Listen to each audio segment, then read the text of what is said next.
Hello friends, कैसे हो आप सब। आज मैं लेके आई हूँ आपके लिए वीडियो कि why to choose anthropology. Anthropology as a optional subject क्यों लेना चाहिए। आपको बहुत जगह बहुत सारी वीडियोस मिलेंगी, बट इस वीडियो में आपको एग्जैक्ट पता चलेगा कि आपको एंथ्रोपोलॉजी क्यों लेना चाहिए और क्या आपके इसमें फ्लॉज हैं और क्या इसके बेनिफिट्स हैं और कैसे ये और सब्जेक्ट से बेटर है। एंड एक बार वीडियो लास्ट तक देखना, तब आपको सारे सॉल्यूशंस आंसर्स मिल जाएंगे। ओके, फर्स्ट, सिलेबस बहुत छोटा है। नो डाउट, हर कोई ये कहता है सिलेबस छोटा है, और उसका सिलेबस छोटा है भी। वो कंसाइज भी है बिकॉज क्वेश्चंस बहुत बार रिपीट होते हैं एंड आपको बहुत ज़्यादा रिसर्च करने की ज़रूरत नहीं है। थोड़ा सा रिसर्च में आप थोड़ा सा जो सब्जेक्ट जो टॉपिक उन्होंने गिवन है और जो PYQs आ रखे हैं उसमें थोड़ा सा और आप इंक्रीमेंट कर लोगे, थोड़ा सा नॉलेज और एनालिसिस करोगे, रिसर्च कर लोगे, your notes are prepared and you are done with the work. ठीक है। Second thing, notes are very easily available, आपको बहुत सारे टॉपर्स मिल जाएंगे। Believe me, every 2 topper out of rank 10, every 2 rank every year consists of anthropology optional. 2023 rank 5, rank 6, both were on anthropology optional.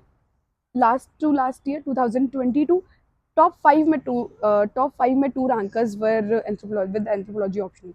तो toppers का वो है क्योंकि because एक तो यस नो डाउट सिलेबस में कवर नहीं होता, लेकिन वो इतना छोटा है, इतना कंसाइज है कि आप उसको मल्टीपल रिवाइज कर सकते हो। Yes, third point is multiple revision. आप जैसे और कोई बड़ सब्जेक्ट लेते हो, यस वहाँ पे ठीक है आपको समझ आ जाएगा, यहाँ पे थोड़ा रटने वाला पार्ट है, बट आप मल्टीपल रिवीजन कर सकते हो। UPSC is all about multiple revisions. आप जितनी ज़्यादा मल्टीपल रिवीजन करोगे, जितने ज़्यादा शॉर्ट नोट्स बनाओगे, उतना ही आपका क्लियर करने के एग्जाम के चांसेस बढ़ जाते हैं। बिकॉज एग्जाम में क्या याद रहता है, it is more important as compare to कि आपने कितना टेक्निकल पढ़ा है। उससे ज़्यादा इंपॉर्टेंट ये है कि आपको कितना एग्जाम हॉल में याद रहता है।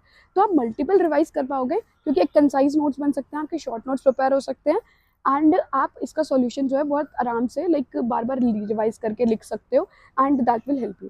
फोर्थ, PYQs और सोर्सेज वेरी इजीली अवेलेबल।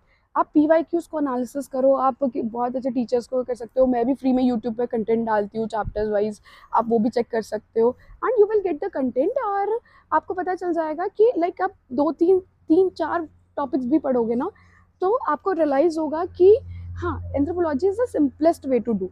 आपको जस्ट थोड़ा सा रिलेवेंस डालना है, थोड़ा सा करंट रिलेवेंस डालना है and you are better than others. Okay, next point, बहुत ध्यान से सुनना। एक्चुअली ना, जब भी हम एंथ्रोपोलॉजी ऑप्शनल पढ़ते हैं तो हमारे दिमाग में एक चीज आती है कि फिजिकल एंथ्रोपोलॉजी बायोलॉजी वाला पार्ट है। It is just a section, पूरा anthropology is not about the biology. Just एक सेक्शन है जो बायोलॉजी से रिलेटेड है एंड वो भी बायोलॉजी से रिलेटेड नहीं है। मैं आपको एक एग्जाम्पल देती हूँ। For example, we are talking about menopause right now. ठीक है, मेनोपॉज जो है वो अब अलग अलग सेक्टर्स में अलग अलग आता है, अलग अलग एज पे आता है। Menopause is end of the menstrual cycle. अब फॉर एग्जाम्पल, अगर हम कोई सिटीज में रह रहे हैं तो सिटीज में जो मेनोपॉज है उनकी उनकी एज इज 40, बट अगर मैं किसी गांव वगैरह की बात करूँ तो वहाँ पे menopause age is 45 and with due course of time this menopause age is decreasing. So ये जो वेरिएशन आ रहा है, ये किस वजह से आ रहा है, we have to study about this. और ये हमें वेरिएशन पढ़ना है कि सोसाइटी में डिफरेंट सोसाइटी में डिफरेंट कल्चर की वजह से ये वेरिएशन आ रहा है। हमें ये नहीं पढ़ना कि व्हाट इज दैट साइकिल, वो कैसे बिहेव करती है। Okay, that is not the biology part. हमें बायोलॉजी, जो बायोलॉजी वाला पार्ट है वो नहीं करना, हमें उसका सोशल एस्पेक्ट देखना है। तो वो टेक्निकल पार्ट नहीं है। जैसे फॉर एग्जांपल माल न्यूट्रिशन है, माल न्यूट्रिशन में वी हैव टू सी कि माल न्यूट्रिशन कहाँ हो रहा है, कैसे हो रहा है और कहाँ पे हो रहा है, किस रीजन में है, किस क्या क्या फैक्टर्स हैं और क्या क्या सोसाइटीज ट्राइबल इफेक्ट्स कर रहे हैं impact specially.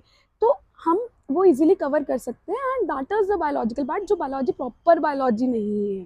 That is the biology mix with, हम कह सकते हैं कि सोसाइटी, एंड सोसाइटी वाला पार्ट ज़्यादा इंपॉर्टेंट है। तो ऐसा नहीं समझना कि बायोलॉजी ही है तभी हम एंथ्रोपोलॉजी पढ़ सकते हैं। So this is a myth. ठीक है, दीज आर सम मिथ्स जो एंथ्रोपोलॉजी ऑप्शनल के साथ एसोसिएटेड हैं। अगर आपको मेरी वीडियो अच्छी लगी तो प्लीज़ लाइक करो, शेयर करो, सब्सक्राइब करो एंड मैं इसी यूट्यूब चैनल पे फ्री कंटेंट डालती हूँ, चैप्टर वाइज टॉपिक एक्सप्लेन करती हूँ। अगर आपको कोई भी डाउट है आप मुझसे कमेंट सेक्शन में पूछ सकते हैं एंड सब्सक्राइब करो एंड मेरी वीडियो से कर सकते हैं। Thank you.